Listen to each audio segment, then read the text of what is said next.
पहला सवाल आपके लिए है, कितने लोगों को ये फीलिंग आपने अनुभव किया है कि बहुत हेवी खाना खाया है और खाना खाने के बाद में कार्बोहाइड्रेट रिच खाना खाया है, और पराठा हो गया या बाकी कोई चीज होगी जो हेवी है डाइजेशन के लिए, वो खाने के बाद में नींद आई है आप लोगों को? कितने लोगों ने ये अनुभव किया है कि खाना खाने के थोड़ी देर पहले नींद आती है? और अगर किसी को उसका कारण पता हो तो एक शब्द में अगर आप चैट बॉक्स में लिखेंगे तो हमें अच्छा लगेगा कि खाना खाने के बाद में थोड़ी देर के बाद में बहुत नींद आती है। और वो नींद की इंटेंसिटी जो है वो निर्भर करती है कि किस तरीके का खाना हमने खाया है। तो आंसर आने शुरू हो गए हैं। सब लोग बोल रहे हैं कि यस, हमने सभी ने अनुभव किया है कि नींद आती है। तो चलिए जानते हैं उसके पीछे का साइंटिफिक रीजन क्या है कि क्यों नींद आती है। ठीक है, तो आप समझ लीजिए कि एक अम, खाना है, थाली है जो बहुत ही रिच है, कार्बोहाइड्रेट से भरा पूरा है, और उसको हमने खाया। अब जब बहुत सारा खाना हमने खाया तो क्या हो जाता है, शरीर के तरफ शरीर शरीर को लगता है कि एक बहुत बड़ा काम आया है। तो शरीर जो है अपना सारा ब्लड का फ्लो है, रक्त का अभिसरण जो है वो हमारे स्टमक के तरफ दे देता है, पेट की तरफ दे देता है।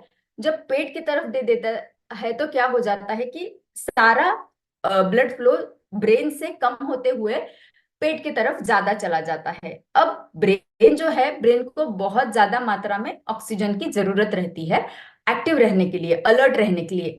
अब जब ब्रेन में वो ऑक्सीजन और ब्लड की मात्रा धीमी हो गई है, बंद नहीं हुई है, स्लो डाउन हो गई है, स्लो डाउन होते होते क्या हो जाता है, हमें एक थोड़ी सी थकान सी नहीं बोल सकेंगे हम, एक लिथार्जी सी फील होती है, एक डल सा फील होता है और नींद आना शुरू हो जाती है। तो ये कारण है कि क्यों हम लोग जब हेवी खाना खाते हैं तब हमें बहुत नींद आती है। उसको थोड़ा कालावधि लगता है जब ब्लड का फ्लो हमारे पेट की तरफ जाता है। तो इसी के साथ शुरुआत करते हुए हम जानेंगे कि हमारे जो मैक्रोन्यूट्रिएंट है, जो है कार्बोहाइड्रेट, प्रोटीन, फैट, इनका हमारे शरीर के ब्लड ग्लूकोज के ऊपर कैसे परिणाम होता है। तो कार्बोहाइड्रेट को आप देख पा रहे हो जो ग्रीन कलर का है। खा हमने कार्बोहाइड्रेट से भरा पूरा खाना खाया और खून में चीनी की मात्रा जो है वो एकदम से बढ़ गई है। अब एकदम से बढ़ गई है तो क्या होता है, एकदम से बढ़ गई है, उसका कंपैरिजन अगर हम करेंगे तो प्रोटीन जो है हमें धीमी गति से एनर्जी दे रहा है, और ब्लड में जो ग्लूकोज की मात्रा है उसको धीमी गति से रिलीज कर रहा है, और फैट उससे भी ज्यादा धीमी गति से दे रहा है। तो इससे क्या पता चलता है कि अगर हम कार्बोहाइड्रेट ज्यादा खाते हैं या कार्बोहाइड्रेट रिच खाना खाते हो तो हमारे शरीर में जो शुगर की मात्रा है वो एकदम से बढ़ जाती है, ज्यादा बढ़ जाती है। तो ये अच्छा है कि बुरा है? इसके लिए भी एक आपके लिए सवाल है कि अगर ये अगर हमें पता चलता है तो क्या हमें कार्बोहाइड्रेट्स को अवॉइड करना चाहिए? आपका क्या मत है इसके ऊपर? फटाफट चैट बॉक्स को यूज करिए और बताइए कि अगर कार्बोहाइड्रेट हमारे ब्लड में चीनी की मात्रा को एकदम से बढ़ा देता है तो क्या कार्बोहाइड्रेट को अवॉइड हमें करना है, कार्बोहाइड्रेट लेना बंद करना है, हाँ या ना? में आप जवाब दे सकते हैं।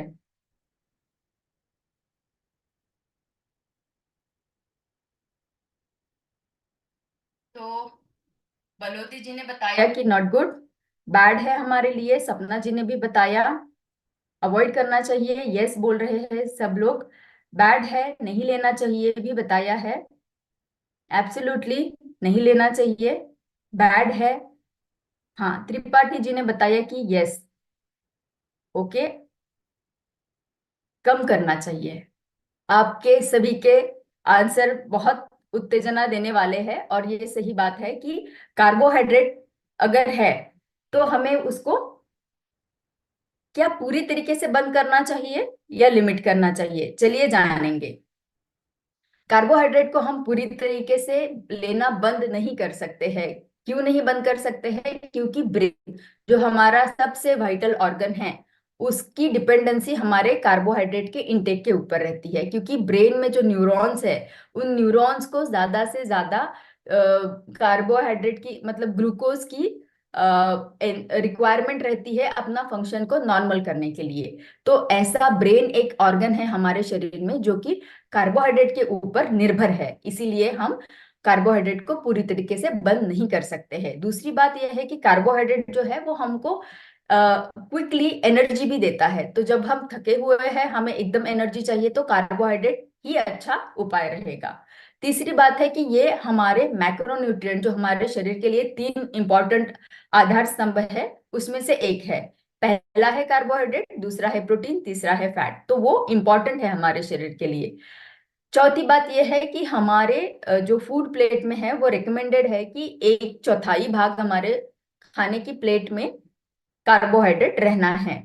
तो हमें ये समझ में आया है कि कार्बोहाइड्रेट भले ही शुगर की मात्रा को खून में बढ़ाता है, लेकिन हम उसको लेना पूरी तरीके से बंद नहीं कर सकते हैं। अब कार्बोहाइड्रेट के बारे में हमने जाना, हम बात कर रहे हैं उसके बारे में, तो चलिए जानते हैं कार्बोहाइड्रेट क्या है। कार्बोहाइड्रेट एक ऑर्गेनिक कंपाउंड रहता है जो शरीर में घुल मिल जाता है आसानी से, और उसमें कार्बन, हाइड्रोजन और ऑक्सीजन के मॉलिक्यूल रहते हैं। ये हमारे शरीर को एनर्जी देने वाला एकमात्र पहला उपाय है, मतलब बहुत क्विकली देने वाला। प्रोटीन और फैट भी देते हैं, लेकिन कार्ब्स जरा जल्दी देते हैं, और उनसे जो एनर्जी कार्बोहाइड्रेट से हमें मिलती है उसमें ब्रेन और मसल्स ज्यादा से ज्यादा उसको उपयोग करते हैं। और ये बात तीसरी है कि जो कार्बोहाइड्रेट है उसमें शुगर्स, फाइबर्स और स्टार्चेस भी रहते हैं। तो ये इन शॉर्ट हो गया कार्बोहाइड्रेट क्या है, ये हमने यहाँ समझ लिया। आगे चलते हैं। ये स्लाइड मैं आपको एक्सप्लेन करना चाहूंगी, लेकिन इससे पहले आप अगर टाइटल पढ़ते हो, और टाइटल पढ़ने के बाद में आपके माइंड में एक मैकेनिज्म आता है जो हमने पहले भी डिस्कशन किया है, उसका नाम अगर आप चैट बॉक्स में डालेंगे तो मुझे समझ में आएगा कि आपको पहले वाले सत्र में हमने जो इंफॉर्मेशन दी है वो याद है या नहीं। फ्यूल और बॉडी, हमारा एक एग्जाम्पल था कार का, हमने दिया था, और बॉडी का दिया था। तो वो एग्जाम्पल दिया था कि कैसे हमारे शरीर में हम जो चीजें लेते हैं वो हमारे एनर्जी में कन्वर्ट हो जाती है।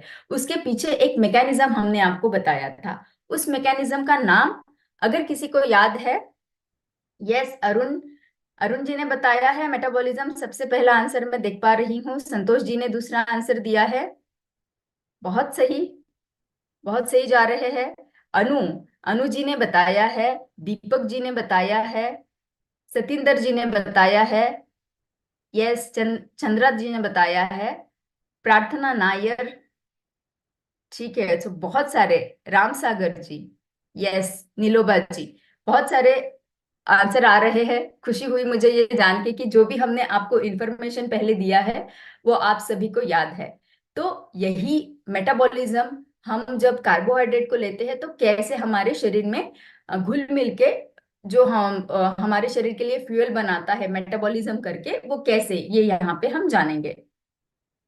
क्या हो जाता है जब हम कार्बोहाइड्रेट को लेते हैं, वो हमारे शरीर में फूलता जाता है। एक समझ लो एक माला है मोतियों की जो हमने ली है, और उसको हम स्ट्रेच कर रहे हैं, उसको हम थोड़ा टेंशन दे रहे हैं, तो उसको स्ट्रेच कर रहे हैं, स्ट्रेच कर रहे हैं। एक एक समय ऐसा आता है जब ये मोतियों की माला बिखर जाती है। अब जब बिखर जाती है तो क्या हो जाता है, पेट से वो निकल के एब्सॉर्ब, और ये है हमारा ब्लड स्ट्रीम। तो ब्लड स्ट्रीम के अंदर है, घुल मिल गई है वो अभी, एब्सॉर्ब हो जाती है ब्लड स्ट्रीम में, और ग्लूकोज के फॉर्म में सेल्स में जाना शुरू कर देती है। और सेल्स में ग्लूकोज कैसे जाता है, इंसुलिन के मदद से। तो वो एंटर कर रहा है हमारे सेल्स में, क्योंकि उनको एनर्जी देनी है, सेल्स को एनर्जी देनी है अपना काम करने के लिए। अब अगर आप एक्सरसाइज करोगे तो ये जो ग्लूकोज शरीर में आया है, सेल्स में आया है, ये यूज होता जाएगा। अगर आप एक्सरसाइज नहीं करोगे तो क्या करेगा शरीर, एनर्जी को स्टोर करता जाएगा फैट के फॉर्म में, ठीक है, क्योंकि वो बाद में हमें यूटिलाइज होगा। तो ये हमने समझा कि कैसे हमारा कंजम्पशन कार्बोहाइड्रेट का शरीर में हमारे हमको एनर्जी देता है, और कैसे उसका हम उपयोग कर सकते हैं। अब जानेंगे कि कार्बोहाइड्रेट के क्या प्रकार है। जैसे मैंने बताया कि सिंपल कार्बोहाइड्रेट आप समझोगे तो एक एक जैसे से मोतियों की माला है, तो उसमें अलग कुछ नहीं है, वो ब्रेक करना थोड़ा आसान हो जाता है। कॉम्प्लेक्स जो है उसमें आते हैं स्टार्चेस और फाइबर्स, तो इसमें अलग अलग मोती मोती पिरोए गए हैं जो कि अलग स्ट्रक्चर के हैं या अलग मटेरियल से बने हुए हैं। लेकिन वो है तो कार्बोहाइड्रेट। इसका आसान एग्जाम्पल मैं आपको बताना चाहूंगी कि गेहूं है कार्बोहाइड्रेट, गेहूं है पूरे फॉर्म में। अब हमने गेहूं को पीस दिया, पीस देने के बाद में क्या हो गया कि गेहूं का जो एक आउटर लेयर रहता है वो अलग हो जाता है, वो है फाइबर। ठीक है, उसको हम यूज नहीं करते हैं, उसको हम फेंक देते हैं। एक्चुअली वो हमारे शरीर के लिए बहुत महत्वपूर्ण है। उसको छानने के बाद में जो दूसरा भाग निकलता है वो है हमारा गेहूं का आटा, वो है हमारे स्टार्चेस।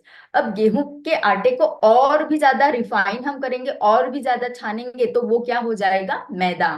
तो मैदा जो है वो हो गया हमारा सिंपल कार्बोहाइड्रेट। तो चलिए आगे बढ़ते हैं। हमने अभी इसमें तीन भाग जाने हैं ना, कि सिंपल कार्बोहाइड्रेट, कॉम्प्लेक्स, कॉम्प्लेक्स में है स्टार्चेस एंड फाइबर। तो फाइबर को हमें आज डिटेल में जानना है, तो चलिए जानेंगे फाइबर क्या है। तो फाइबर हमारे दो तरीके के होते हैं, एक है सोल्यूबल और दूसरा है इनसोल्यूबल। अब सोल्यूबल को हम समझेंगे एक स्पॉन्ज। स्पॉन्ज जो स्क्वीज होता है, और जब फूलता है तो अगर ज्यादा पानी है तो उसको एब्सॉर्ब करके वो फूल जाता है। उसी तरीके से सॉल्युबल फाइबर जो है पानी में घुल मिल जाते हैं। घुलने के बाद में वो क्या करते हैं कि एक्सेस जो भी चीजें हमारे शरीर में रहते हैं, जैसे देखिए कि शुगर है या फैट है या कोई टॉक्सिन है, उनको एब्सॉर्ब करके फूल जाते हैं। या आप समझ लो ग्लूकोज ही है, क्योंकि ये फाइबर्स ग्लूकोज को अपने आप में ले लेंगे और फूल जाएंगे। ठीक है, तो ये हो गए सोल्यूबल फाइबर। इनका क्या एक्शन है वो हम जानेंगे। साथ ही ये भी जानेंगे कि इनसोल्यूबल फाइबर का क्या है। इनसॉल्युबल फाइबर को समझ लीजिए ये है एक झाड़ू के तौर पे, क्योंकि वो रफ फॉर्म में है। ये क्या करते हैं, ये डाइजेशन से नहीं जाते हैं, ये शरीर में से पानी को ज्यादा एब्सॉर्ब कर लेते हैं, और बिना डाइजेस्ट हुए हुए शरीर में हमारे आंतों को क्लीनिंग करने का काम करते हैं, तो शरीर से बाहर ये निकल जाते हैं। तो सोल्यूबल फाइबर को समझिए कि स्पॉन्ज है। तो स्पॉन्ज क्या करता है, वाटर में डिजोल्व हो जाता है, फूल जाता है, तो पेट भरा हुआ सा लगता है। मैंने बताया कि ये कैप्चर कर लेता है एक्सेस ऑफ फैट को। तो कैप्चर कर लेने की वजह से क्या हो जाता है, खून में चर्बी, लिपिड मतलब कोलेस्ट्रॉल की मात्रा कम करता है। हमारे गट को बढ़ाता है, गट को अच्छा एनवायरनमेंट देता है, क्योंकि फाइबर गट के लिए एक खाना रहता है। गट के जो माइक्रोबायोटा रहते हैं, अच्छे और बुरे बैक्टीरिया, उनके लिए ये खाना बन जाता है, तो उसको हेल्प करता है, मदद करता है। ब्लड शुगर को भी इम्प्रूव करता है। तो जैसे मैंने बताया, कोलेस्ट्रॉल और शुगर की एक्सेस मात्रा हो तो ये अपने आप में उसको ले लेता है फूल के। इसके एग्जाम्पल आप समझ लो, एप्पल, बीन्स, नट्स, ओट मील, स्वीट पोटैटो और लेंटिल्स। और ये क्या करता है, हमारे आंतों में जाके खाने को एक सही जगह पे प्लेस करने का काम कर देता है, और उसी के साथ साथ हमारे गट बैक्टीरिया को हेल्प करता है। इनसॉल्युबल फाइबर क्या करता है, हाँ, घुलता नहीं है, वो पानी में घुल मिल नहीं जाता है। इसीलिए क्या करता है, पानी को एब्सॉर्ब तो कर लेता है, लेकिन एब्सॉर्ब करके वो क्या करता है, आंतों को क्लियर करने का काम करता है। आपका मोशन हर दिन का जो है, सुबह का मोशन, वो क्लियर करता है, आंतों की हेल्थ को बनाए रखता है। उसके एग्जाम्पल है गेहूं, लीफी ग्रीन्स, किनवा जो कि एक मिलेट है, ब्राउन राइस, और कुछ सीड्स जैसे फ्लैक्स सीड। तो इसके साथ में जो है, पानी एब्सॉर्ब करने की वजह से बल्क बढ़ जाता है, उसका आकार बढ़ जाता है। तो हमारा जो स्टूल्स रहते हैं, आंतों को क्लियर करने के लिए स्टूल को ज्यादा बल्क मिल जाता है, तो आसानी से मोशन पास हो जाता है। इसीलिए हमारे बावेल्स को रेगुलेट करने में इसका मदद होता है। अब जाने कि कैसे हमारे सॉल्युबल और इनसॉल्युबल फाइबर्स हमारे डाइजेशन को प्रभावित करते हैं, कैसे उनका डाइजेशन होता है। तो समझ लीजिए कि फूड जो है, फाइबर हमने लिया है, ये गया है हमारे स्टमक में, ये है हमारा पेट, जिसमें हम खाना खाते ही यहाँ हमारा खाना पहुंच जाता है, और यहाँ डाइजेशन प्रोसेस शुरू हो जाती है। तो पानी में मिल गया है सॉल्युबल फाइबर हमारा, और पार्शियली डाइजेस्ट होना शुरू हो गया है स्टमक में। अब स्टमक से ये चला जाता है स्मॉल इंटेस्टाइन में। ये जो अंदर का एक पोर्शन है पीला वाला, ये है हमारा स्मॉल इंटेस्टाइन। इसमें क्या हो जाता है कि सोल्यूबल फाइबर जो है एंट्रैप्स दी शुगर, फैट एंड कोलेस्ट्रॉल। जो एक्स्ट्रा शुगर है, एक्स्ट्रा फैट है, एक्स्ट्रा लिपिड, कोलेस्ट्रॉल है, उनको कैप्चर कर लेता, उनको एक बंधन में बांध लेता है, ताकि वो हमारे ब्लड में ना जाए, ताकि हमें उससे ब्लड में ना जाते हुए हमारे शरीर में शुगर, फैट और कोलेस्ट्रॉल की मात्रा ना बढ़े। तो फाइबर लेना कितना महत्वपूर्ण है, क्योंकि वो बाइंड करके मोशन के थ्रू उनको बाहर निकालता है, ब्लड में नहीं जाने देता है। अब इनसॉल्युबल फाइबर की क्या एक्शन है? इनसॉल्युबल फाइबर क्या करते हैं? डाइजेस्ट नहीं होते हैं, पेट से निकल के आंतों में चले जाते हैं और लार्ज इंटेस्टाइन में वो क्या करते हैं, फूल जाते हैं। तो फूल जाने के बाद में क्या हो जाता है कि हमारा बावल मतलब स्टूल्स को जो है, फीकल मैटर को जो है बल्क मिलता है, वो बल्की हो जाते हैं, तो मोशन पास होना आसान हो जाता है। तो हमने एक्शन जान लिया, उनका कर्म जान लिया कि वो कैसे करते हैं, और उससे जानेंगे कि हमें फायदे क्या मिलते हैं। पहली बात तो हमारा कंट्रोल कर सकते हैं, वजन अच्छी तरीके से मैनेज कर सकते हैं। दूसरी बात, मेटाबॉलिक हेल्थ के लिए बहुत इंपॉर्टेंट है। तीसरी बात है शुगर को, ब्लड शुगर को मेंटेन कर, जैसे हमने अभी जाना कि वो उसको जगड़ लेते हैं। चौथी बात है हार्ट हेल्थ, जैसे हमने पहले ही जाना है कि कैसे कोलेस्ट्रॉल को भी ये कम करता है। तो ये फायदे देख लिए हमने कॉम्प्लेक्स कार्ब्स के। अब जानेंगे कि फाइबर हमारे आंतों को कैसे मजबूत बनाता है। तो मैंने बताया कि दो तरीके के बैक्टीरिया रहते हैं, गुड एंड बैड। तो गुड वाले हमारे फ्रेंड रहते हैं, हम उनको गट माइक्रोबायोम बताते हैं, लेकिन ये दोनों भी प्रेजेंट रहते हैं। अब इनमें से गुड बैक्टीरिया जो है उनको हमें बढ़ाना है, तो उनको बढ़ाने के लिए फाइबर क्या करता है, फाइबर उनका खाना बनता है, बैक्टीरिया का खाना है फाइबर। जब ज्यादा फाइबर मिलता है तो गुड बैक्टीरिया बढ़ जाते हैं और बेनिफिशियल हो जाते हैं, और धीमे धीमे बैड बैक्टीरियाज की मात्रा कम हो जाती है।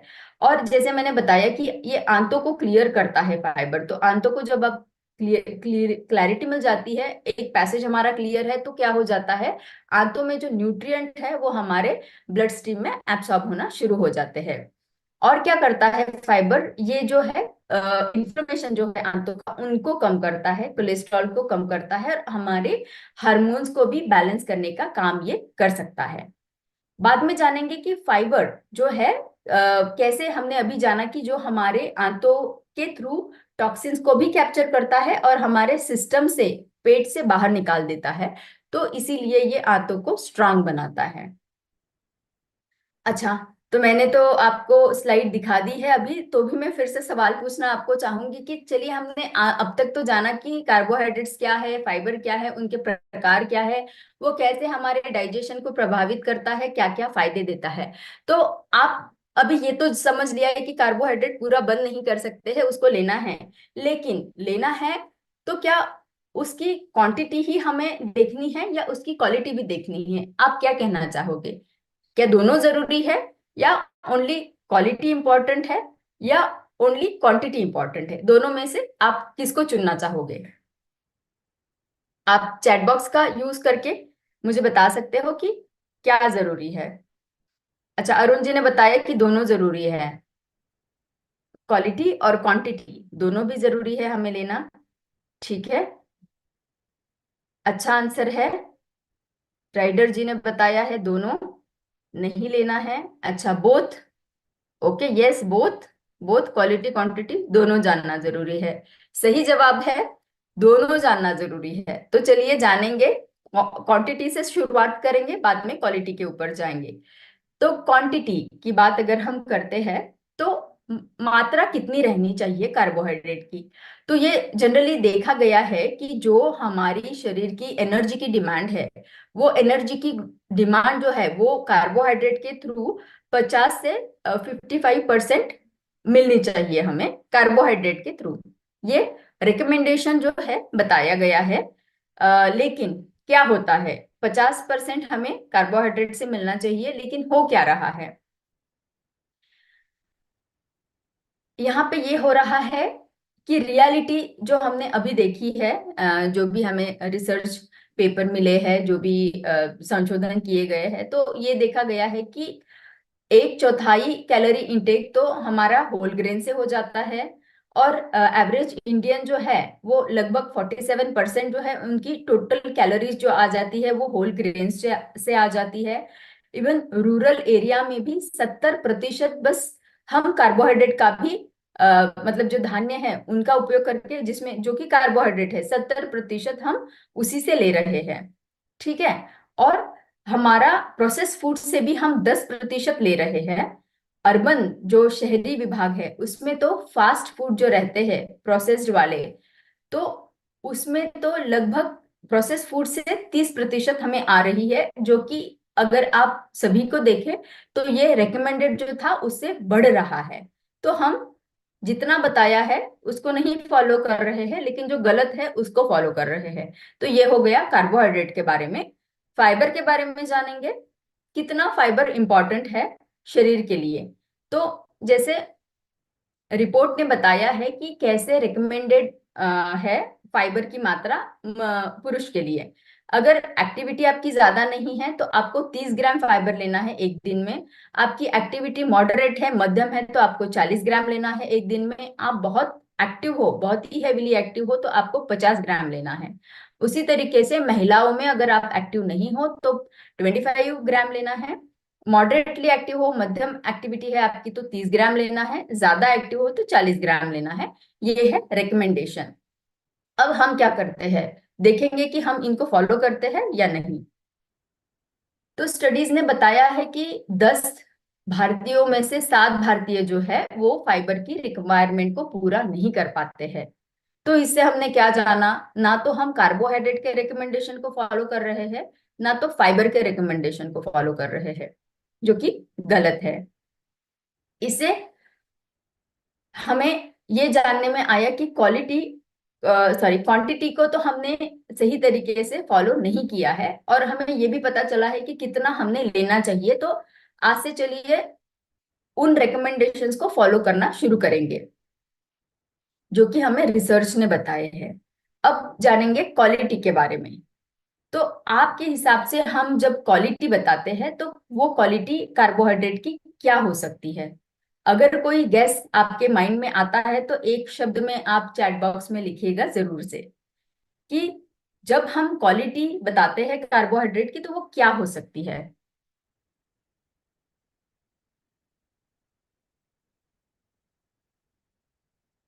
अगर आपके माइंड में क्विकली कोई कंसेप्ट आता है कि क्वालिटी कार्बोहाइड्रेट क्या हो सकते हैं।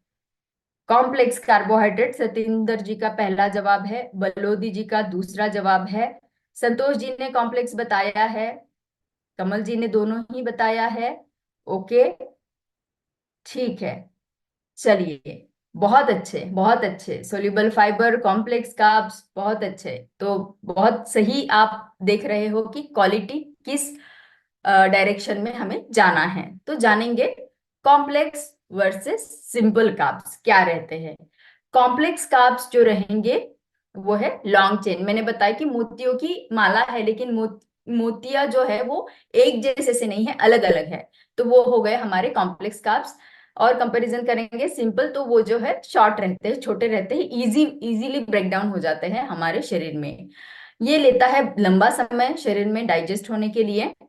और सिंपल कार्ब्स ले बहुत ही जल्दी, जैसे कि शुगर है, जैसे कि मैदा है, बस शुगर को खा लो और एकदम से ब्लड में शुगर बढ़ गया।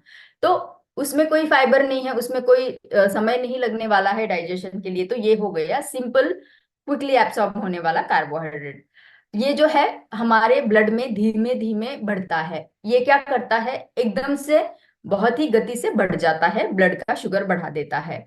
ये क्या करता है, धीमे गति से भी जाता है, और कॉम्प्लेक्स है तो वो शरीर में हमें फुलनेस देता है और लंबे समय तक एनर्जी भी देता रहता है। तो एक भरा भरापन सा हमको लगता है और लंबे समय तक एनर्जी भी मिलती है।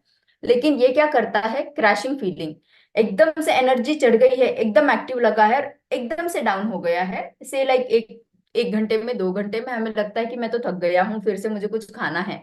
तो उसको बताएंगे जो डाउन हो जाते हैं, फटीग सा लगता है इमीडिएटली, वो है क्रैशिंग फीलिंग। बाद में है कॉम्प्लेक्स जो रहते हैं वो लेस प्रोसेस रहते हैं। सिंपल वाले हमें पता है रिफाइंड रिफाइंड करके वो प्रोसेस होके सिंपल हो जाते हैं। इसमें फाइबर ज्यादा रहता है, इसीलिए ये हमें धीमे धीमे एनर्जी देता रहता है। इसमें फाइबर नहीं रहता है, ये क्या करता है, धीमे हमें एनर्जी देता जा रहा है, लंबे समय के लिए एनर्जी देता जा रहा है, तो हमारा परफॉर्मेंस जो है, हमारी एक्टिविटी जो है वो लंबे समय के लिए बनी रही है। लेकिन सिंपल कार्बोहाइड्रेट में क्या हो जाता है, परफॉर्मेंस जो है एकदम से तो एक्टिव लगता है, थोड़ी देर के लिए आप एक्टिव रहोगे, लेकिन बाद में आपका परफॉर्मेंस डाउन हो जाएगा। फिर क्या है, एंटीऑक्सीडेंट और विटामिन से भरपूर रहते हैं, क्योंकि ये कॉम्प्लेक्स है, उसमें अलग अलग लेयर्स रहते हैं और उनमें भी एंटीऑक्सीडेंट विटामिन रहते हैं। इनमें नहीं रहती है क्योंकि हमने सारी जो लेयर्स है, सारी जो परतें हैं वो हटा दी है। एग्जाम्पल जानने हैं तो वो है कैरेट्स, आपके ब्रेड्स जो है, white bread, banana, brown rice, ये हो गए हैं हमारे, sorry, whole grain bread, sorry. यहाँ आप फिर से समझ लीजिएगा कि कॉम्प्लेक्स का अगर हमें उदाहरण देना है तो कैरेट्स, वेजिटेबल्स में हम बता रहे हैं whole grain bread, not the white bread. ठीक है, तो होल ग्रेन का जो ब्रेड है उसमें थोड़ी मात्रा ये भी रहती है कॉम्प्लेक्स कार्ब्स की। बनाना है, ओट है, ब्राउन राइस है। ब्राउन राइस आपने देखा होगा कि एक लेयर रहता है उसके ऊपर। और उसके कंपैरिजन में सिंपल कार्ब्स के एग्जांपल देखेंगे तो केक है, शुगर है, फ्रूट जूसेस है, कि बस ले लो और इमीडिएटली आपका शुगर बढ़ जाएगा। तो क्वालिटी जब हमें जाननी है, कॉम्प्लेक्स वर्सेस सिंपल हमने जान लिया है, अब जब क्वालिटी हमें और आगे जाके देखना है तो क्या हमें जानना है। एग्जाम्पल लेंगे एक वाटरमेलन का और समझेंगे कि ग्लाइसेमिक इंडेक्स क्या है और ग्लाइसेमिक लोड क्या है।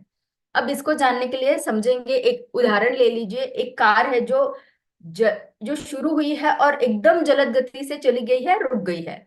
वो है हमारा ग्लाइसेमिक इंडेक्स, जो कि बताता है कि कितना जल्दी हमारे रक्त प्रवाह में शुगर का स्पाइक हो जाएगा, शुगर बढ़ जाएगा, कितना स्पीड से बढ़ जाएगा, कितना गति से बढ़ जाएगा। तो उसको जो है 0 से लेके 100 तक मार्क किया गया है, जिसको हम ग्लाइसेमिक इंडेक्स बताता है, बोलते हैं, जो इंडेक्स हमें बताता है कि कोई पर्टिकुलर खाना अगर हम खाते हैं तो वो कितना क्विकली, कितना गतिशील तरीके से हमारी ब्लड शुगर को बढ़ा देगा। तो जितना ज्यादा ग्लाइसेमिक इंडेक्स रहेगा, जितना हाई रहेगा ग्लाइसेमिक इंडेक्स, 100 हाईएस्ट नंबर है। यहाँ पे हमने 80 दिखाया है। जितना हाई है वो उतना अच्छा नहीं है आपके लिए। तो क्या हो जाता है, वाटरमेलन को, पूरे वाटरमेलन को आप अगर लेते हो तो उसका ग्लाइसेमिक इंडेक्स बहुत ज्यादा है, जो कि 80 है। अब समझेंगे क्या है ग्लाइसेमिक लोड। अभी कार हमने जानी है कि जो एक स्पीड से आई है और थोड़े ही डिस्टेंस पे जाके रुक गई है, तो इसने क्या किया, गति तो बढ़ा दी लेकिन वो ज्यादा समय तक चल नहीं पाई है। अब ग्लाइसेमिक लोड को समझ लीजिए कि कार जो कि शुरू तो हुई है लेकिन थोड़ा लंबे समय तक जा पा रही है, क्योंकि उसमें कार्बोहाइड्रेट है, एनर्जी है। तो ग्लाइसेमिक लोड जो है वो हमें समझ में आता है, ग्लाइसेमिक, ये कैलकुलेशन है ग्लाइसेमिक इंडेक्स का और कार्बोहाइड्रेट की मात्रा का, कि हम जो खाना खा रहे हैं उसमें ग्लाइसेमिक इंडेक्स उसका कितना है, कि वो कितना जल्द हमें शुगर को बढ़ाएगा और कितना दूर तक लेके जाएगा, मतलब कार्बोहाइड्रेट की मात्रा उसमें कितनी है। तो एक पूरा वाटरमेलन का ग्लाइसेमिक इंडेक्स बहुत ज्यादा है, लेकिन जब आप उसको एक पीस में लोगे, उसका बस एक पीस आप लेने वाले हो, तो वो जो सर्विंग है वो बताती है हमें कि उसका ग्लाइसेमिक लोड, मतलब जो शरीर में घुलनशीलता है उसकी, वो कम करते हुए वो जो है थोड़ा लंबे समय तक हमें एनर्जी देता है। तो ये 5 जो इसका नंबर है, इंडिकेशन, ये है लो की तरफ। तो पूरा वाटरमेलन का इंडेक्स, ग्लाइसेमिक इंडेक्स ज्यादा है, लेकिन एक सर्विंग अगर हम उसका लेते हैं वाटरमेलन का तो उसका ग्लाइसेमिक लोड कम है, तो हम उसका आनंद ले सकते हैं छोटी मात्रा में लेते हुए। तो सर्विंग को हमें देखना है, एज अ होल नहीं देखना है। तो चलिए जानते हैं थोड़ा डिटेल तरीके से कि ग्लाइसेमिक इंडेक्स जो है ये मेजर है समझने के लिए कि कितना जल्द गति से हमारे शरीर में, हमारे ब्लड में शुगर की मात्रा बढ़ जाती है। और उसका रेफरेंस जो है, मतलब इसको कोई भी खाने को किसके साथ में कंपेयर किया गया है, तो उसको ग्लूकोज के साथ में कंपेयर किया गया है, कि एक ग्लूकोज का पाउडर अगर हम लेते हैं तो कितना जल्दी हमारा शुगर बढ़ता है खून में। और कोई पर्टिकुलर खाना अगर हम खाते हैं तो उस वो कितना जल्दी हमारा शुगर को बढ़ा देते हैं। तो जिसमें फाइबर रहेगा वो थोड़ा कम मात्रा में शुगर को बढ़ा देगा। तो ये जो है लो हम समझेंगे 0 से 55 तक, मीडियम ग्लाइसेमिक इंडेक्स से 55 टू 69 तक, 70 से अगर ऊपर है तो वो हाई है। ग्लाइसेमिक लोड क्या है? ग्लाइसेमिक लोड हमें दोनों चीजों को बताता है। ये बताता है क्वांटिटी भी कार्बोहाइड्रेट का और क्वालिटी भी कार्बोहाइड्रेट का। तो ये जो है हमें एक एक्यूरेट मेजर बताता है कि कैसे एक पर्टिकुलर चीज को एक पर्टिकुलर मात्रा में हम अगर लेते हैं तो वो मात्रा जो है वो हमारे शरीर में ब्लड के शुगर को कैसे बढ़ाएगी और कैसे धीमी तरीके से बढ़ा सकती है। तो जो जो चीजें ग्लाइसेमिक लोड जिनका 110 तक है वो लो बताई गई है, जो हमारे लिए अच्छी मानी गई है। बाद में 11 से 19 अगर है तो वो मीडियम ग्लाइसेमिक लोड बताया गया है। जो 20 से ऊपर है उनको हाई ग्लाइसेमिक लोड बताया गया है। तो लो ग्लाइसेमिक लोड रहना, लो ग्लाइसेमिक इंडेक्स रहना कभी भी हमारे लिए अच्छा समझना चाहिए। तो जानेंगे कि ग्लाइसेमिक इंडेक्स, ग्लाइसेमिक लोड हमने जान लिया, लेकिन हमारी रोज की जिंदगी में हम जो चीजें बहुत ही फ्रिक्वेंटली खाते हैं, जो कि हमारा ब्रेकफास्ट है, क्या उनका ग्लाइसेमिक लोड, उसका ग्लाइसेमिक लोड क्या, सॉरी ग्लाइसेमिक इंडेक्स क्या ज्यादा है या कम है? तो white bread, bread butter jam बहुत सारे लोग खाते हैं, तो उसका ग्लाइसेमिक इंडेक्स ज्यादा है। मार्केट में बहुत सारे आते हैं सीरियल्स जो बताते हैं, आप देख पा रहे हो यहाँ पे, तो वो उसका भी कितना है, 80 से ज्यादा है, तो ये वेरी हाई है। इडली जो कि ज्यादा उसमें कंपेरेटिवली हेल्दी मान सकते हैं हम, क्योंकि उसमें उतनी ही मात्रा में हमने दालें भी डाली रहती है, तो वो फर्मेंटेड भी रहता है, तो हेल्दी माना जाता है। लेकिन उसमें आपको जो है कोई और चीजें ऐड करनी चाहिए, जैसे वेजिटेबल, जो हेल्प करेगा हमारे ग्लाइसेमिक इंडेक्स को कम करने के लिए। इंस्टेंट ओट्स समय तो बचा लेगा, लेकिन ग्लाइसेमिक इंडेक्स को बढ़ा देगा।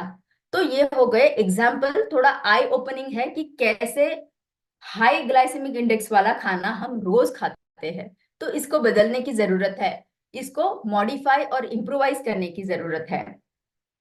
इम्प्रोवाइज कैसे करना है ये मैं आपको आगे बताने वाली हूँ, लेकिन फिर से समझ लेंगे कि क्या हो जाता है जब हम हाई ग्लाइसेमिक इंडेक्स लेते हैं और जब हम लो ग्लाइसेमिक इंडेक्स लेते हैं। तो लो ग्लाइसेमिक इंडेक्स का खाना अगर खाते हैं तो समझ लीजिए कि एक फव्वारा है गार्डन का, जो कि धीमे धीमे पौधों को पानी दे रहा है। तो क्या होगा, धीमे धीमे जा रहा है तो पौधे भी उसको ले पा रहे हैं और वो फल फूल रहे हैं। तो धीमा सप्लाई हमेशा अच्छा रहेगा। तो लो ग्लाइसेमिक इंडेक्स खाना क्या करता है, धीमा सप्लाई देता है हमारे ब्लड में शुगर का। उसी के विरुद्ध देखेंगे तो हाई ग्लाइसेमिक इंडेक्स वाला खाना क्या करता है, क्विकली आपके शरीर में चीनी की मात्रा रक्त में बढ़ा देता है। तो ये हाई पावर वाले फव्वारे के जैसे समझ लो कि जिसने ना एकदम से पानी दे दिया है हर जगह, और प्लांट तो उसको ले नहीं पाए हैं, तो प्लांट तो बढ़ने की जगह कीचड़ ही निर्माण हो गया है। तो ये हमारे शरीर को मदद नहीं हो पाई है, हानि हुई है बल्कि। तो ये हमें समझना बहुत इंपॉर्टेंट है। आगे जानेंगे कि ये अगर इम्पैक्ट होते हैं हमारे शरीर के ऊपर, अगर हम कीचड़ बता रहे हैं हो रहा है, पोषण नहीं दे पा रहा है और हेल्थ इम्पैक्ट दे रहा है नेगेटिवली, तो क्या होता है? सिंपल स्टार्च जब हम लेते हैं तो हमारा ये तो हाई ग्लाइसेमिक इंडेक्स है, वो तो हाई रहेगा हमेशा। उससे क्या होगा, शरीर में, ब्लड में जो है, रक्त में हमारे शुगर की मात्रा एकदम से बढ़ जाएगी, एनर्जी भी बढ़ जाएगी। लेकिन एनर्जी के साथ साथ में तभी के लिए आपको हाई एनर्जी लगेगी, बहुत भरपेट खाना है, खाया है ऐसे लगेगा, लेकिन उतना ही इमिडिएटली एनर्जी और सटाइटी दोनों भी ड्रॉप डाउन हो जाएगा, दोनों भी सडनली कम हो जाएंगे। इंसुलिन का रेजिस्टेंस बन जाएगा, क्योंकि जब आप एक साथ इतना ट्रैफिक जाम कर रहे हो तो सेल उसको ले नहीं पाएगा। इंसुलिन जो है वो एक्टिव नहीं रहेगा, रेजिस्ट करेगा, और वो ग्लूकोज को जो है वो सेल्स में एंटर नहीं होने देगा। साथ ही साथ वो नेक्स्ट क्या इम्पैक्ट करता है, आपके वजन को भी बढ़ाता है, आपके फैट को भी बढ़ाता है, और आपके मसल मास को भी रिड्यूस कर देता है, मसल मास को बढ़ने नहीं देता है। और मेटाबॉलिक कंडीशंस, मतलब जैसे धीमे धीमे शुगर की मात्रा अगर ब्लड में बढ़ती जाती है तो दूसरे दूसरे मेटाबॉलिक कंडीशंस आते हैं, मेटाबॉलिज्म नहीं हो पाता है सही तरीके से, तो उसके वजह से जो भी कंडीशंस आते हैं हेल्थ के इश्यूज, उसको हम मेटाबॉलिक कंडीशंस यहाँ बताएंगे। आगे जानेंगे कि अगर ये हानिकारक है, जैसे मैंने बताया कि इस तरीके का अगर आप लेते हो सिंपल कार्ब्स या कार्ब्स जो कि रिफाइंड है, तो वो हमें नुकसान कर रहा है। तो क्या कोई तरीके है? अगर आपके माइंड में कोई तरीके आते हैं तो आप मुझे सजेशंस दे सकते हैं चैट बॉक्स में, और उसके बाद में मैं जो है मैं आपको बताऊंगी कि कौन से दूसरे तरीके हैं जो हमें बहुत ही फायदेमंद रह सकते हैं हमारे स्टार्चेस को यूज करने के लिए। तो आपको आपके फेवरेट फूड को कॉम्प्रोमाइज नहीं करना है, लेकिन आपको उसका आनंद भी लेना है, लेकिन कैसे हेल्दी तरीके से हम ले सकते हैं। ठीक है। चंद्रा जी ने बताया है कि कॉम्प्लेक्स कार्ब्स को अगर हम यूज करेंगे तो हम उसका आनंद भी ले पाएंगे, और सिंपल कार्ब्स को उसके बदले मतलब एक्सचेंज कर सकते हैं उसके बदले में, जहां रिप्लेस करेंगे हम कॉम्प्लेक्स को यूज करेंगे और सिंपल को रोक देंगे। वेजिटेबल्स विजयन जी ने बताया है, वेरी नाइस। वियान जी ने बताया है, वेरी नाइस। वेजिटेबल्स ऐड करेंगे, जिससे फाइबर ऐड करेंगे, प्रोटीन ऐड करेंगे, जो मीना जी ने बताया, मीना शर्मा जी ने, संतोष जी ने बताया है प्रोटीन फाइबर्स को ऐड करेंगे। ठीक है, फाइबर सुनील कुमार जी ने बताया है, वेरी नाइस। कोकिला जी ने बताया है, यस फाइबर को मिक्स रहेगा कॉम्प्लेक्स। मोहनलाल जी ने बताया मिलेट्स को ऐड करेंगे, very nice, yes so true. तो जानेंगे कि तीन मेन तरीके हैं, आपको पहले ही जवाब पता है, लेकिन थोड़ा उसका साइंस मैं आपको यहाँ बताऊंगी कि तीन तरीके हैं जिससे हम हमारे मील्स को न्यूट्रीफाई कर सकते हैं। एक थोड़ा सा साइंस यहाँ पे है, आसान तरीके से मैं बताऊंगी कि क्या हो जाता है। पहला फॉर्म है, हम इसको साइंटिफिक टर्म में बताते हैं स्टार्च स्टार्च रेट्रोग्रेडेशन। तो स्टार्ची फूड जो है, जैसे हमारा आलू है, हमारा राइस है, हम उसको यूज करेंगे, उसका आनंद लेंगे, लेकिन कैसे? तो उसके पहले जानेंगे कि वो क्या एक्ट करता है जब हम उनको पका रहे हैं। तो आप समझ लो कि आपने आपके राइस को या आपके पोटैटो को पकाया है, तो ये हो गए हैं हीट के साथ में। जब स्टार्च के मॉलिक्यूल्स है, ग्रैन्युल्स है, वो उसके साथ में उसका क्या रिएक्शन होता है? तो स्टार्च के जो ग्रैन्युल्स होते हैं, जब हम उनको हीट कर रहे हैं तो वो पानी लेते हैं लेते हैं लेते हैं, ले रहे हैं, एब्सॉर्ब हो रहा है, फूलते जा रहे हैं फूलते जा रहे हैं। तो एक ऐसा स्टेज आता है कुकिंग के टाइम पे कि वो बर्स्ट हो जाते हैं, और बर्स्ट होके क्या हो जाता है, वो जिलेटनाइज हो जाता है, क्योंकि उसमें से मॉलिक्यूल निकले हैं, और मॉलिक्यूल निकल के जो पानी का अंश था उसको उसने थिक बना दिया है, उसको हम जिलेटनाइजेशन बताते हैं। बहुत हम सभी को पता है कि जैसे साबूदाना है, बहुत सारे लोगों को साबूदाना पता होगा, जब हम खीर बनाते हैं तो थिक बन जाता है। कैसे थिक बन जाता है? फूलता है बर्स्ट हो जाता है और पानी को थिक बनाता है, तो हमको खीर जो है गाढ़ी मिलती है।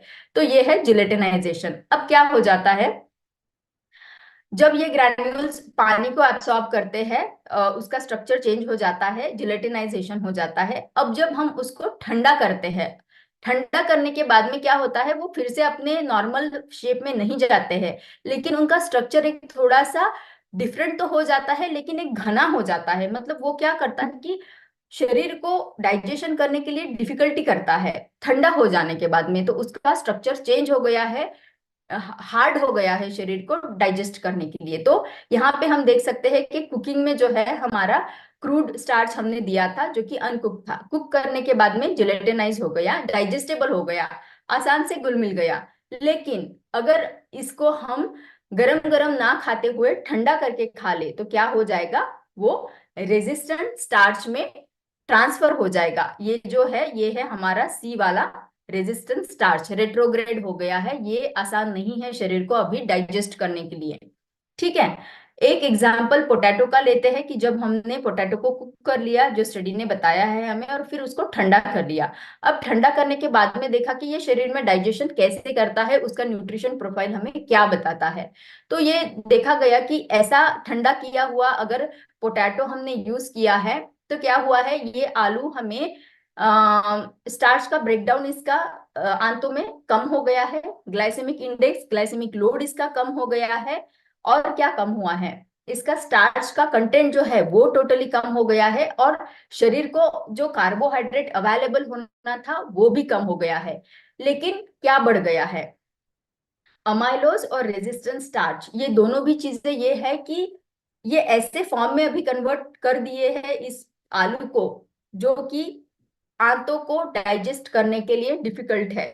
तो इससे हमें क्या समझ में आता है कि भाई मुझे आलू बहुत पसंद है, मुझे मेरा राइस बहुत पसंद है, लेकिन मैं डायबिटीज है या वजन बढ़ सकता है इसलिए मैं इसको यूज नहीं कर पा रही हूँ। लेकिन हम क्या कर सकते हैं कि उसको पकाया हुआ है, उसको ठंडा कर लो। ठंडा, अच्छे तरीके से ठंडा कर लो जिससे कि ये रेट्रोग्रेड हो जाए, और उसके बाद में आप ठंडा होने के बाद में इसका आनंद ले सकते हैं। तो ये एक पॉजिटिव हो गया, हमने न्यूट्रिशियस उसको बना दिया है अभी। दूसरा हमारा उपाय है कि कैसे हमारे कार्बोहाइड्रेट न्यूट्रिशियस बनाना है। तो फाइबर ऐड करके, जो कि आप लोगों ने जवाब पहले ही मुझे दे दिया है। तो एक क्लिनिकल स्टडी देखी गई है कि कैसे जब फाइबर को ऐड किया गया है खाने में, तो वो हेल्पफुल रहा है। तो आप जैसे ये ग्राफ देख पा रहे हो और ये इमेज आप देख पा रहे हो कि पहले तो उन्होंने दिया सिंपल ग्लूकोज, गया है पेट में, पेट में जाने के बाद में सिंपल ग्लूकोज है, उसमें तो कोई डाइजेशन नहीं चाहिए, वो स्ट्रेट अवे चला गया ब्लड फ्लो में। ये जा रहा है रेड एरोस, ये जा रहे हैं ब्लड फ्लो में। फिर दूसरा कंपैरिजन उन्होंने ये किया कि ग्लूकोज में फाइबर को ऐड कर दिया, अब गया है पेट में। अब जो है पीले वाले है ग्लूकोज, और जो स्काई ब्लू कलर वाले हैं वो है फाइबर। अब क्या हो रहा है, आप अगर देखोगे तो वो जो है धीमे तरीके से, क्योंकि फाइबर उसको कवर कर रहा है, और एक छोटा छोटा पीला वाला मॉलिक्यूल जो ग्लूकोज का है, एक छोटा छोटा धीमे धीमे बाहर छोड़ रहे हैं। तो ये दोनों बंदों ने इसको कवर कर लिया है, तो अभी इसलिए क्या वो धीमे से जा रहा है। तो आप ग्राफ में भी ये क्लिनिकल स्टडी का बहुत क्लियरली देख पा रहे हो कि ब्लू ग्राफ जो है वो ओनली ग्लूकोज है जो एकदम से बढ़ गया है, शरीर में ग्लूकोज की मात्रा खून में बढ़ गई है और फिर डाउन हो रही है, कंपेरेटिव टू जिसमें फाइबर है ऑरेंज कलर का, जिसमें कि धीमे बढ़ी है और धीमे धीमे कम होती जा रही है। तो कंपेरेटिवली जब आप फाइबर को ऐड करेंगे तो हमें फटीग कम लगेगा, क्योंकि एनर्जी सस्टेन्ड है, एनर्जी रुकी नहीं है, धीमे धीमे धीमे पर्टिकुलर टाइम के बाद में हमें मिलती जा रही है। तो थकान नहीं महसूस होगी, एनर्जी बनी रहेगी, डाइट की हमारी क्वालिटी अच्छी हो जाएगी, और डाइजेशन का फीलिंग भी हमारा अच्छा हो जाएगा। तो ये दूसरा तरीका था। चलते हैं तीसरे तरीके के ऊपर, जो है कि प्रोटीन। तो प्रोटीन क्या करता है, प्रोटीन में भी एक स्टडी देखी गई है कि जो स्क्वायर वाले बॉक्सेस ग्राफ आप देख पा रहे हो, जिसमें जहां मेरा कर्सर है उसमें क्या है, ये है हमारा ओनली ग्लूकोज जब लिया है तो एकदम से शुगर की मात्रा खून में बढ़ गई है। लेकिन उन्होंने दूसरा स्टडी ये भी किया है कि उन्होंने जब प्रोटीन भी साथ में मिला लिया है तो क्या हो गया, प्रोटीन का कंजम्पशन, मतलब एक नॉर्मल हमने खाना खाया है जिसमें कि कार्बोहाइड्रेट ज्यादा था, लेकिन साथ ही साथ हमने ये किया कि प्रोटीन को भी इन्वॉल्व कर लिया ब्रेकफास्ट के टाइम पे। तो क्या हो गया कि तब प्रोटीन ने क्या किया, बाइंड कर लिया और इसको ग्लूकोज को, एंड उसका जो पिक होना था या ग्लूकोज की मात्रा जो शुगर में बढ़नी थी उसको धीमा कर दिया। अब धीमा करते करते इतना धीमा कर दिया कि खाने के बाद में भी इसका परिणाम देख पा रहे हैं हम। अब कहाँ तक देख पा रहे हैं, सेकेंड मील इफेक्ट तक। मतलब सुबह जो मैंने प्रोटीन अगर लिया है तो वो प्रोटीन मुझे सस्टेन एनर्जी तो दे रहा है, एकदम से ग्लूकोज की मात्रा खून में नहीं बढ़ा रहा है, लेकिन साथ ही साथ क्या कर रहा है, मेरे दूसरे खाने के समय में भी मेरे शुगर की स्पाइक को वो रोक रहा है, मेरे शरीर में खून में ग्लूकोज की मात्रा को एकदम नहीं बढ़ने दे रहा है, धीमे धीमे धीमे उसका सप्लाई वो मुझे दे रहा है। तो क्या हो जाएगा, हम ब्रेकफास्ट में प्रोटीन को ऐड करेंगे तो हम हमारे कार्बोहाइड्रेट का आनंद ले सकते हैं सटाइटी के साथ में, मेंटल परफॉर्मेंस अच्छा हो जाएगा और हमारा कैलोरी का कंट्रोल भी हो जाएगा। तो तीन चीजें हमने जानी है कि कैसे हमारे कार्बोहाइड्रेट को न्यूट्रीफाई कर सकते हैं। अब जानेंगे कि सुबह में ये क्यों इंपॉर्टेंट है। हमने जाना प्रोटीन जो है ये कार्बोहाइड्रेट की न्यूट्रिशियसनेस बढ़ा देगा, ये सुबह के समय पे मेटाबॉलिज्म स्ट्रांग रहता है, अग्नि स्ट्रांग रहता है, उस समय पे आप लेते हो तो ज्यादा फायदेमंद रहेगा। समय पे अगर आप खाना देते हो तो हमारे आंतों के जो हमारे फ्रेंड्स गुड बैक्टीरियाज है उनको भी मदद करेगा अच्छे रहने के लिए। और हमें पता है कि सुबह के समय पे हमारा इंसुलिन का एक्शन स्ट्रांग रहता है और वो ग्लूकोज को एब्सॉर्ब कर पाता है, यूटिलाइज कर पाता है। तो इसीलिए हमें सुबह के समय में carbohydrate along with the protein and fibre लेना जरूरी हो जाता है। आगे समझेंगे कि कैसे ये हमारे बॉडी क्लॉक को इम्प्रोवाइज करता है। तो ये हमें ऐसे हेल्प करता है तीन तरीके से। पहले तो है हमारा काम बढ़ाएगा, स्लीपीनेस को कम कराएगा, स्ट्रेस हार्मोन को कम करेगा, साथ ही साथ हमारा वर्कलोड का जो स्ट्रेस हमें होता है उसको कम करेगा। दूसरा बात यह है कि ये इंसुलिन की सेंसिटिविटी को बढ़ाएगा, इंप्रूव करेगा, और सेटाइटी और मेटाबॉलिक हेल्थ को करेगा। कैसे? हमें पता है कि वो इंसुलिन के रिस्पॉन्स को रेगुलेट करता है जब हम कार्ब्स को कॉम्प्लेक्स वाले फॉर्म में लेते हैं। कैलोरी का कंट्रोल करता है, फैट का ऑक्सीडेशन या फैट का मेटाबॉलिज्म को भी रेगुलराइज करता है। तीसरा फायदा ये हमें मेंटल परफॉर्मेंस के बेसिस पे देता है, जिसमें कि हमारी मेमोरी को यूजफुल रहता है, अलर्टनेस को बनाए रखता है, और हमारा रिस्पॉन्सिवनेस, चीजों को रिस्पॉन्ड करने की हमारी कैपेसिटी भी बनाए रखता है। तो ये फायदे हो गए। कैसे? कार्बोहाइड्रेट अगर सही समय पे आप देते हो तो आपके बॉडी क्लॉक को बनाए रखेगा, और साथ ही ये सेकेंड मील इफेक्ट में भी फायदा देगा। तो एक स्टडी की है जिसमें कि लोगों को दिया है low glycemic index and high glycemic index. तो जिनमें हाई ग्लाइसेमिक इंडेक्स खाना दिया गया उनमें देखा गया कि दुगुना जो है ब्लड शुगर बढ़ गया। कंपैरेटिवली जिनमें लो दिया गया उनमें क्या हो गया है कि रिडक्शन जो है ब्लड शुगर का वो सिग्निफिकेंटली कम हो गया है। साथ ही साथ इसका इफेक्ट हमें दूसरे खाने तक भी मिला है, जिसमें कि आगे के खाने का ब्लड शुगर लेवल जो है वो बना हुआ देखा गया है। कैसे काम किया इसने? इसने ऐसे काम किया कि इसने ब्लंट कर दिया, मतलब काट दिया शुगर का स्पाइक बढ़ने से, शुगर ब्लड में, ब्लड फ्लो में उसको काट दिया, तो वो वहां ब्लंट हो गया। दूसरा है स्लो ग्लूकोज रिलीज करना शुरू कर दिया, इससे हमें कांस्टेंट एनर्जी सप्लाई मिलता रहा। कैलोरी का इंटेक जो है उसको भी कंट्रोल कर दिया और भरा पूरापन सा लगने लगा। तो सेटाइटी, फुलनेस का फीलिंग जो है वो बनाया रहा हमारा। अब जो है बॉडी क्लॉक क्लॉक के हिसाब से जब देखा गया तो सुबह के समय पे जब हमने ब्रेकफास्ट में फाइबर लिया है, क्योंकि वो भी कार्बोहाइड्रेट है, तो उसने क्या फायदा दिया है कि नेक्स्ट हमारा फूड का इंटेक, ये सारे क्लिनिकल स्टडीज है जो इंसानों के ऊपर किए गए हैं, तो उसमें देखा गया है कि कैसे फूड का इंटेक हमारा कम हुआ है, हमारा फीलिंग ऑफ फुलनेस, सटाइटी कैसे बनी रही है, तृप्ति जो रहती है वो बनाई रही है, ये ब्लड शुगर के लेवल को कैसे हमें हेल्पफुल है और कंट्रोल करता है इफेक्टिवली। और साथ ही साथ जो हमारा गैस्ट्रिक का एम्पटिंग टाइम है, एक खाना खाने के बाद एक पर्टिकुलर समय के बाद में हमारा स्टमक जो है वो खाली हो जाता है, लेकिन उसको कैसे इसने कंट्रोल किया। अब इसी के साथ में जानेंगे कि किन चीजों को किसके साथ में हमें स्वाइप करना है ताकि हम हमारे खाने को एंजॉय करें, उसको बिना रोके लेकिन हेल्दी भी बनाएं। जैसे एग्जांपल मैं यहाँ एक्सप्लेन करूंगी, आलू परोठा को आप पनीर के साथ में, प्रोटीन है, दाल या वेजिटेबल्स के साथ में फाइबर्स है, प्रोटीन्स है, उनके साथ में अगर आप परोठा बनाओगे तो आलू परोठे के बदले में पनीर या दाल या वेज परोठा लोगे तो वो आपके लिए हेल्पफुल रहेगा। उसी तरीके से व्हाइट ब्रेड को आपको होल ब्रेड के साथ में लेना है, वड़ा पाव के बदले में आप इडली सांबार ले सकते हो, आइसक्रीम के बदले में योगर्ट, फ्रूट जूसेस के बदले में होल फ्रूट, भाई निसर्ग से अगर आया है तो एज इट इज आप ले लो इसे। तो ये चीजें होती है। अभी जानेंगे कि फूड पेयरिंग वो भी न्यूट्रिशियस बनाता है। तो हमने जाना है कि कैसे प्रोटीन और फाइबर के साथ में मिलेगा तो हाई ग्लाइसेमिक इंडेक्स को हम कम कर सकते हैं। होल ग्रेन्स और लेग्यूम को यूज कर सकते हैं।